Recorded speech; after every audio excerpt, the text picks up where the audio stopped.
What's up, everyone? I'm Thomas J. Bellezza, and welcome to The Right Mindset. Today, I'm going to go over something that plagues us authors more than we would like. What are agents even looking for? Yet, how can we grab their attention? That's why today I'm going to go over 3 points of advice from the mouths of literary agents that have given freely to authors. This is part 1. What?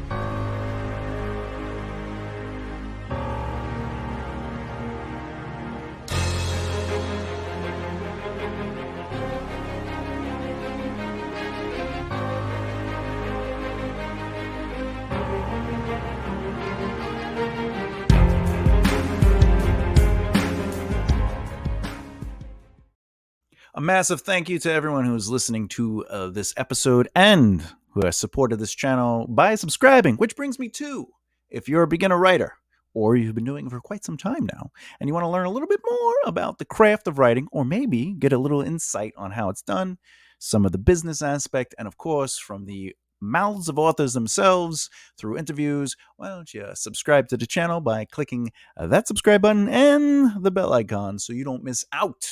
Well, you developed the right mindset. Now, before we get started, fun reminder that pupper cuddles are the bestest, and I think that people should know this because puppies. I love my pupper. My pupper ran past me before I started the video, and I was like, let me throw a little love to the puppers. Good writing says something about you. That's right. One of the top things that literary agents say to authors as sort of advice to them is to be conscious of your writing, because good writing says something about you. Good writing is the best way to grab our attention. The common agent has said, we're not interested in tricks, gimmicks, or marketing ideas. If you write well, you'll stand out. I will say this. This is twofold response. One, good writing is good writing. Are you hitting the beats, plots, character development? Is the pace well threaded through your story, etc.? When you think of good writing, it's not necessarily that you're trying to reinvent the wheel. It's that you are hitting the beats. You're hitting, one of the 27 plot points that should be in a story arc, for your narrative. Are your characters well developed? Are they grounded? I hear that a lot from agents when they talk about, hey, you gotta ground your characters or ground the story, and it just means, are we empathetic to them? Are we relating to them? Think of a sci-fi thriller in outer space, right? And it's a traditional monster story where they're trying to protect themselves against a monster. No one can relate to that. No one's been attacked by the aliens or a predator or whatever the case may be. But we as people, the readers themselves, have been human, have been able to empathize with others going through certain situations that we can relate to, which is maybe the emotional conflicts that someone goes through, and not necessarily the fear of monsters. Like, because again, we've never been fearful of monsters, but who are these people? Before the monster comes into the picture, who are these people? What are their motivations? What are their relationships with people? How do they love? How do they not love? Whatever the case may be, it's all about trying to understand the characters and developing that storyline. And pacing is really, are you are your chapters really long? Are the action beats really long? Is the dialogue really long? When you have action beats, do you just get to the point? Maybe you're not saying enough. And pace is very important in a book, especially with back and forth dialogue. Sometimes you want to slow down the story with dialogue. You give people a little bit, hey, how's it been? And you're like, that's pretty quick. Maybe I want to let's go into it a little bit more, and have them talk about their life or what they're seeing. Wow, today is really nice. I'm really enjoying the sun coming out. And then the other person's whatever the case may be. You can slow down the pace with dialogue, but at the same time, you could also be like, "Hey, get over here. We gotta no, the monster," and then like the monster attacks instead of like the monster is seen. Aggressively stepping through the shadow of the night from the hallway into the main room. The characters, as their breath leaves their souls, look to each other in confusion of what to do next. Like, okay, now is the character like slowly coming out, or is the character right? And you create that pace. So that's what they're saying when they talk about good writing. The second part is your voice. Is your voice prevalent? Is your voice uh, proven in your writing? Is your voice standing out in your writing? And what is an author's voice? An author's voice is how they write, what they write, and why they write. The words you choose are your voice, the characters, how you world build, and the themes or elements within your story that are evident in a majority of your works, i.e., Stephen King and Brandon Sanderson. A common theme in Sanderson's writing is a character having a fall and lifting themselves up to overcome it, basically the comeback story. That whole we as audiences have the empathy. We can prevail. We want to be able to prevail. We reevaluate situations we have been in, and we look at them like, what could I have done better? How can I have overcome that? What could I have done to break free of it? And even in our darkest hour, like, how do we find that strength, that courage, and we become our own heroes? That's the Brandon Sanderson. Stephen King is more about loss of innocence, abuse, and the battle between the forces of good and evil. And your voice is representative of how you present the characters, how the characters interact, what they say and don't say, the story themes you utilize. That becomes your voice. The voice isn't necessarily like you chose the most intelligent word, the largest. Like, my English lexicon is so profound and articulate that I am able to represent my, that's not necessarily your voice. The voice comes down to a mixture of a bunch of things, because you could write with a high intelligence, but are your characters bland? And are the stories just basic? The way you describe stuff, is it really creating an image? Like, the imagery you create with your writing is your voice. Now, to be fair, if that is how you write, that would be your voice, and people are like, this is bland, there's nothing happening, right? The second thing that agents are very particular about is obviously grammar and spelling. Now, I will say this before I go into breaking down what they said is, you don't have to be the greatest speller or the best at grammar to be a successful writer. With that said, agents have said, we don't take kindly to grammatical and spelling mistakes. Make sure you proofread your work before submitting it. Now, again, I will say this. You do not have to be a great writer or really good at grammar, and I'll explain why. The reason is because not all writers need to be able to spell every single word. This is like, if you ever watch Brandon Sanderson videos where he's like teaching lessons in his classrooms and stuff, he has trouble like writing out words. He's like, how do you spell that? I always have trouble. I think villain was like a word he has trouble. I have trouble with the word villain. It's and he's top tier. I mean, he just what did he do with Kickstarter? He made couple $1 million. It was like 32 million or something higher than that maybe. And on pre-sales. And the guy has trouble spelling. And that's because great writers don't have to be good spellers, nor do they need to understand grammar like an English teacher. But that doesn't mean that they don't need fantastic editors. See, what makes a great writer fantastic is spectacular editors. So much so that my Brooklyn accent is coming out, which means you need to edit your book. That's right. So if you write your book and you only do one draft and then you kind of like edit yourself and then you're like, this is good, you need alpha readers, you need beta readers, you need a copy editor, a line editor. You need editors. You got to put some time into it. Um, when you finish your book and you hand it over, you have to hand it over to your alpha readers, your beta readers, and finally line and copy editors.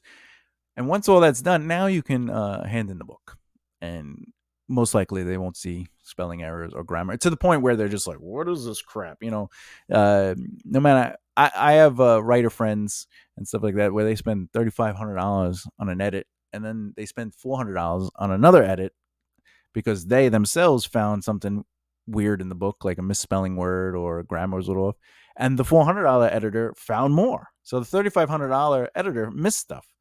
Does that mean they were a bad editor? No, it just your brain kind of like doesn't really understand symbols, which is what letters are. They're like symbols. So we're meant to recognize patterns, and that's why we're good at faces. P.S. With all that said, save up some money for an editor. Get an editor and a copy editor, a line editor. Get an editor. The third thing is pitch your story, or in this case, pitch your book. They have said pitch your book concisely, elegantly, punctually, and avoid too many adverbs. So are they saying my book is gently going to take the author through a quiet but profoundly elegant journey of chaos? Would that be considered bad? I'm not sure yet. So first, pitch. What is or a book proposal to an agent should capture what your book is about and why people should be interested in reading it. For those wondering, I like to write out my videos and have notes. So I like to talk about. I read the notes and then I kind of pontificate, whatever that means. I like to just kind of like go on about it and stuff like that. So the purpose for the purpose of this video, I'm focusing on pitching a fictional novel, not a non-fiction book. Just so you understand, fiction writers sell the story itself, where it's set, who the main character is, and the inciting incident on which the story will hinge. So again, to repeat that, the reason I'm focusing on fiction writers is because nonfiction is a whole other story when it comes to pitching. I just kind of want to focus on fiction because the majority of people writing and myself are going to be fiction writers. When you're pitching a story, you want to focus on the setting, their environment, the main characters, and of course the inciting incident, because without that, there is no story, right? Think about the back of the book pitch as your selling point. This is really a good way to kind of carry with you the trailer ultimately of your book, but with words. So think about it, memorize it, and expand on it where and when you can. As you do recite it to people, you'll start learning that there's a better way to say it. There's a smoother way, a cleaner way. Some people might even say, "What do you mean?" or "What is that? I don't understand." And you'll be like, "Oh," and then you'll start explaining it to them. You go, "Wait a minute! Oh, I'm seeing this pitch." This back of the book pitch a little clearer now. And you could do this in person or through an email. A few hints though: do not CC other agents onto an email you are sending out as a blast. Keep it personal and specific. Agents hate that. I hate that as a producer. When I'm like, oh, I'm just one of many. And don't even BCC it. The idea is your first paragraph to them should be about them and their successes. Your second paragraph should be about you and your wants very directly. And their third paragraph should be about them and their future. So you have to make it specific to them. You have to do your research. And obviously, don't make them more than 3 sentences each, but you definitely want them to be 3 to 4 sentences is a pretty tight email. And 3 paragraphs with 3 to 4 sentences, very good stuff. But remember, them and their successes, you and your wants, them and their future. And keep it concise.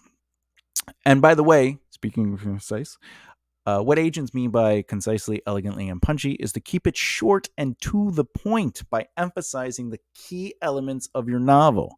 There is a difference between going all in with each character, the plot overall, and trying to fit in a strong beginning, middle, and end. Don't do that. Just there's no reason to be like, all right, imagine explaining Lord of the Rings but like in full detail. No, what's the gist? What's the gist? Work on memorizing that the back of the book pitch and slim down to one line. This is also known as the elevator pitch, or for example, you might have heard people like compare their books, so they might be like, "Oh, it's Misery meets Star Wars." By the way, I want to see that. For me, I might write something like a little longer. Maybe I have a nice long log line. Something like, an addict counselor is addicted to his patients to the point where he secretly interferes with their private life so they relapse and he can feed off their pain and suffering. Ooh. Now they want to hear more, right? Hopefully. Do you want to hear more? I want to hear more because there's a lot going on there. The thing is, a nuanced 200 words that really crystallizes what the book is about, gets to the point that gives a clear overview of the submitted material. And one thing to remember is to sell yourself to help better sell your work. Sales 101 is always about selling yourself and being there to hear what they have to offer as a person, as a value, as a company, right? And the thing is, like, if you're like, hey, I can make you money, that isn't sales 101, right? And the reason is because they're not looking to buy one book from you. They're looking for a relationship long term. Yeah, maybe this book might be a one and done, and you can't get another book out of you that's good enough to make the sales, and they have to drop you. That could happen. But they're not expecting the second book to fail. They're saying, do I like you?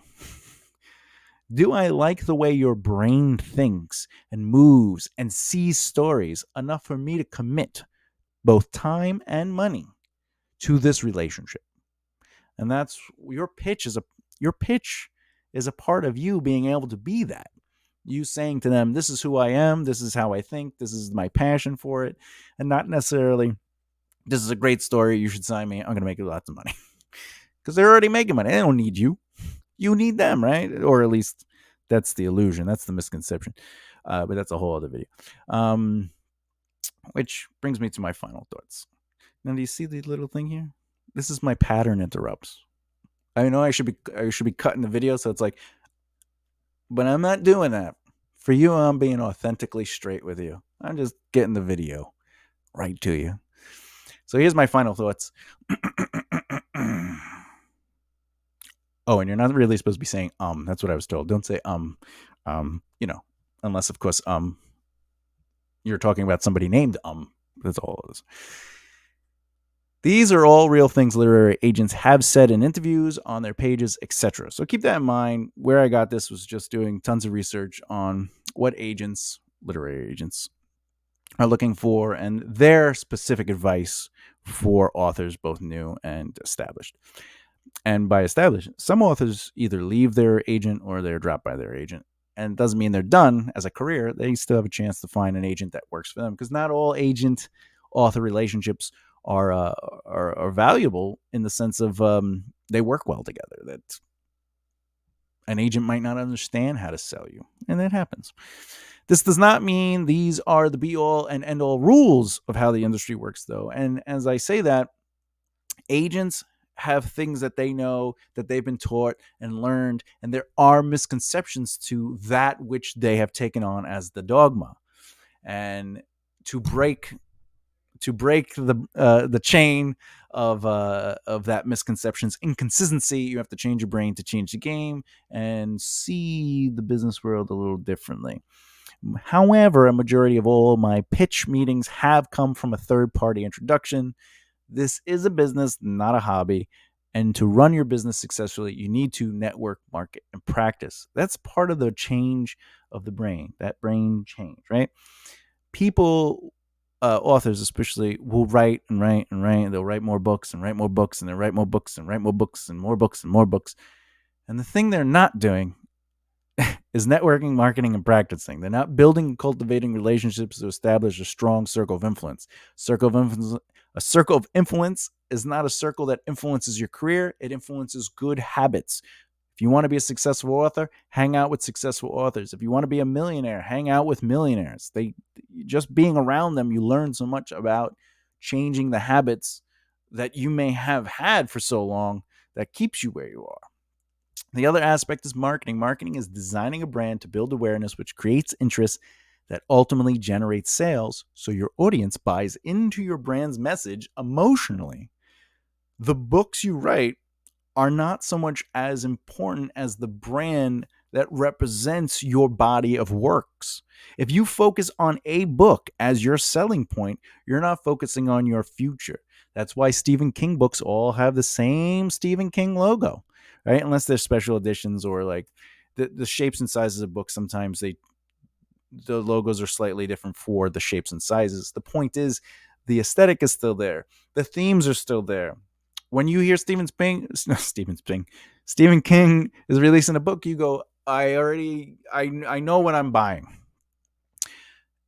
And that's because they focus on Stephen King's brand.